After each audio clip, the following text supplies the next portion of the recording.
Now, one thing we must take notice here is that, and this indicated on the slide here, on the eve of the Civil War in 1861, there were nearly 4 million African American slaves in the South. Now, this is interesting because since 1808, many years earlier, the United States no longer participated in that transatlantic slave trade from Africa. So it begs the question, what led to the exponential rise of, African American slaves when in 1808 there was roughly, or actually less than 1 million slaves in the United States?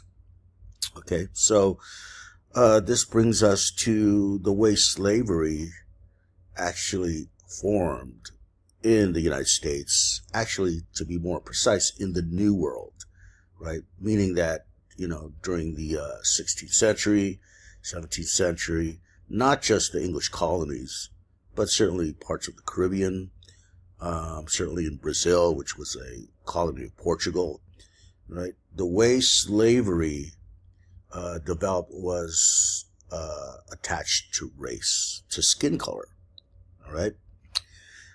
Now, first of all, let's address this issue. By attaching slavery to, quote, black skin, how was this different from different formations of slavery in world history that preceded, New World slavery? Well, the answer is this, that, as I mentioned, slavery becomes racialized.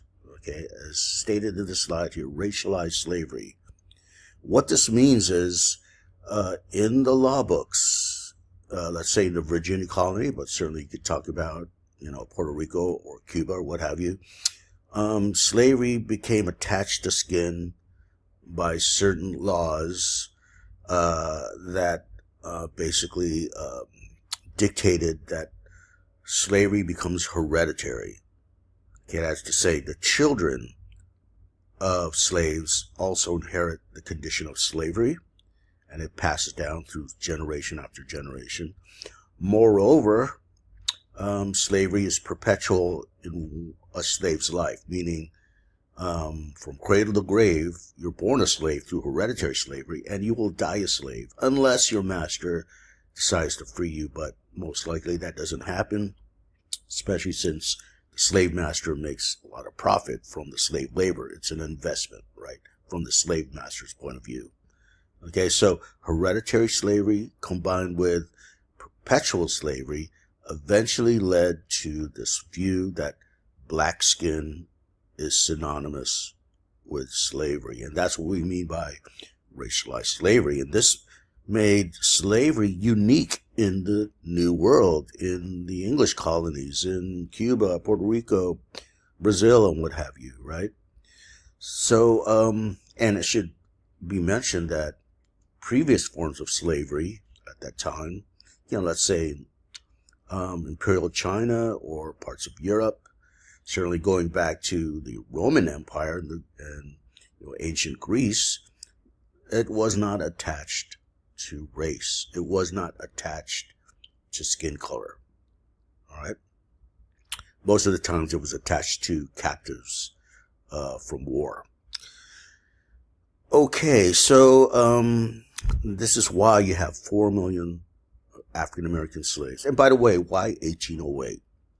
Okay, why that specific year?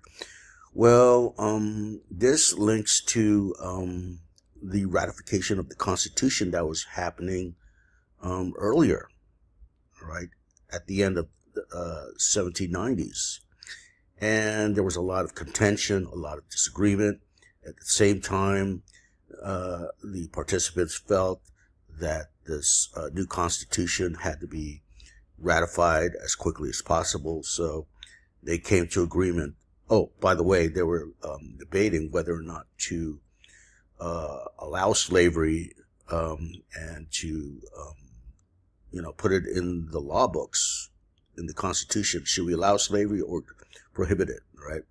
Well, no consensus or agreement could be made. So what they came upon as a compromise is, 20 years hence, 20 years in the future, the United States will abolish its participation with slave trade.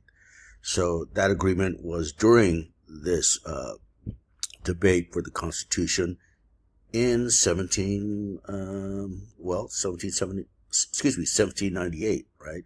So 10 years later, in 1808, they promptly abolished participation in the slave trade.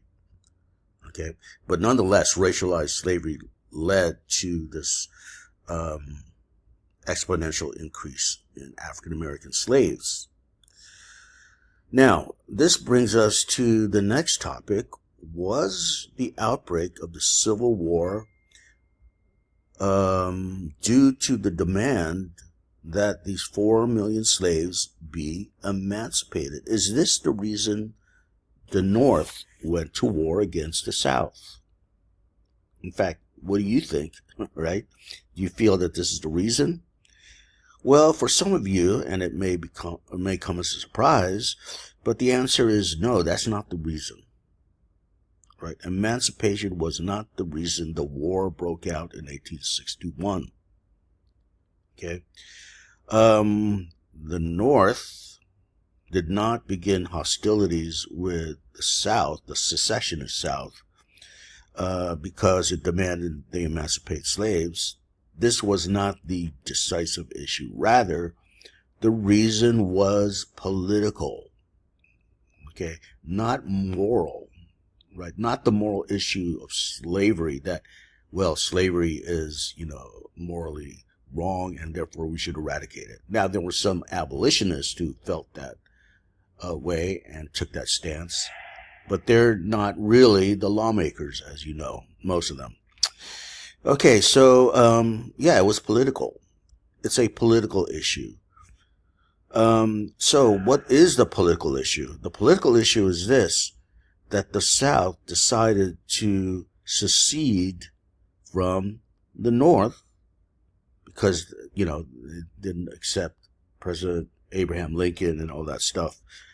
And this was, politically speaking, unacceptable to the country, right, or to the North, that the South would secede.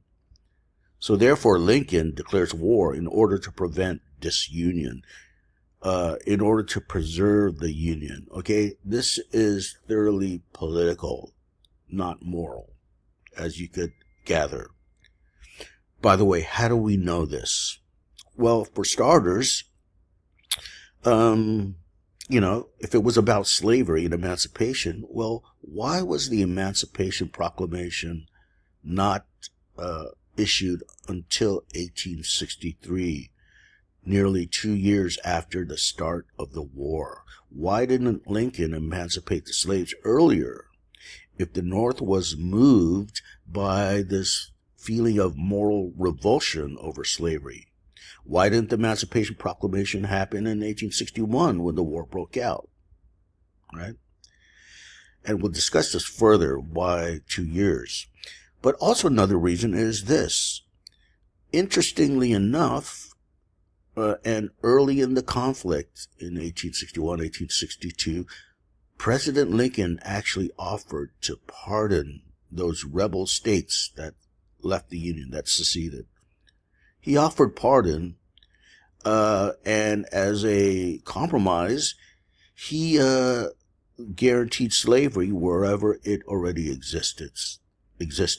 If these states, denounced secession and came back to the fold, right?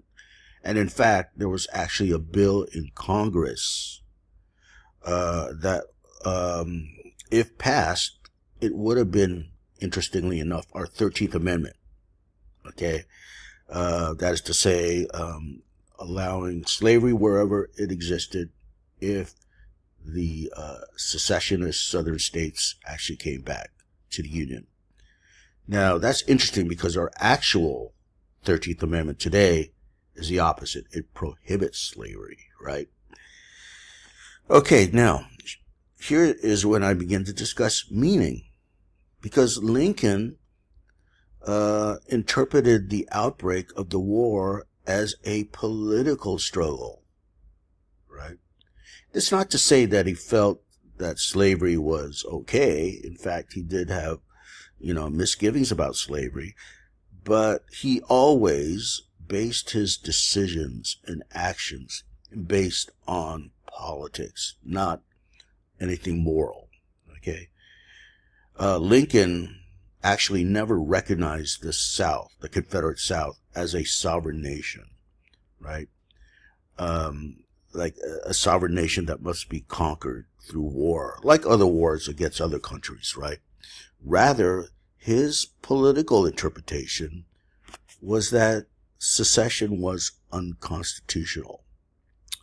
Okay, so Lincoln disavowed Southern secession, never recognized the Confederate South as a, actual sovereign nation, and he actually felt it was worth spilling blood over. Okay. And again, he didn't see it as a war against another nation, so to speak. There were some more radical congressmen or at that time who saw the South as now a foreign nation because they left the Union. But that's not Lincoln's view.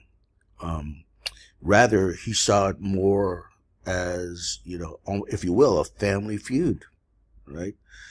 And therefore, his interpretation, his meaning that he ascribed to the conflict is political, not moral. Now, just to sort of anticipate something we're going to talk about soon, how do you think slaves will interpret the outbreak of the war?